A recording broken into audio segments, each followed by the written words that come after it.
Tar éis a bhaiste, cúig Íosa isteach san phásach san gcaineamhlach feadh 10 lá.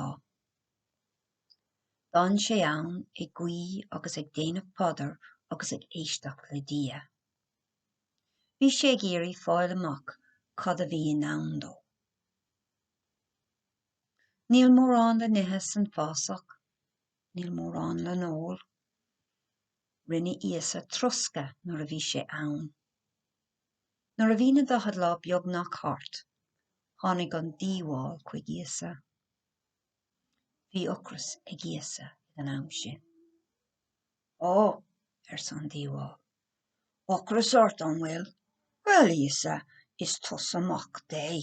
Is féidir leat rá leis na clocha anseo bíagí ivar bulán arán, agus beag siad ina bulán arán, agus beag tú an ann iad a ithe. Bhí an ocras ar Íosa. Ó, ba bhrá leis bulán arán. Ach bhí Íosaige comá go raibh rudaí níos tábhachtach ná bia comá. Bhí Íosaige go bhfuil go raibh bríthar dé anna tábhachtach agus gur is féidir le dia cabhra thabhairt a daoine in éon grúchas is cuma cattá ar siúl. Ní déananig mé é ars Íosa. Tá bríthar dé níos tábhachtach ná bia.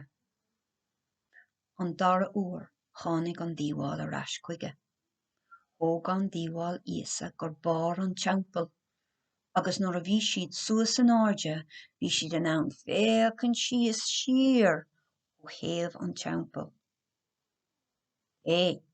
Sa an díomháil. Íosa, tos amach dé. Nach coimeádaigh díos lánthú, nach bíonn sé ag fear amach ar do son. Léim síos Íosa agus eicimid an tuigigh na angel chun tú sa bháil, son nach gortaigh tú do chus ar na clocha. Ní déananig mé é ars Íosa. Bhí ag Íosa faoin grá mór atá ag dia do gach aon duine ar an domhan. Bhí ag Íosa go bíonn an grá sin ann i gcónaí is cuma cad tá déanta a gcuing.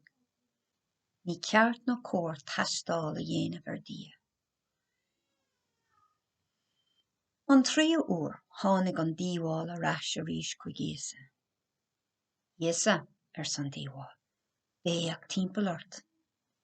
Béach ar na cnoc, agus na sráidbhaile, agus na bhaile mór, agus na sléifhe. Is féidir lom tusa a dhéanamh mar rí ar gach aon rud éigin tú.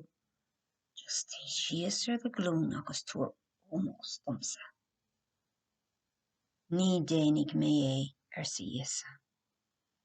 Nílach aon dia amháin, an aon dia a cruchaigh an domhan. Ní féidir leis an díomháil aon rud a cruchaigh. Briseann sé rudaí agus scriseann sé rudaí. Ní tuairig mé ómós ba aon ní eile ach an aon dia amháin. Agus leis sin, d'imigh an díomháil uig. Tar éis na 10 lá, tháinig Íosa amach ón gcaineamhlach ón phásach, agus thosaigh sé ag dul timpeall leis an obair a dtír dia uig. Ag múna do gach aon duine faoin grá mór atá ag dia doin go léir.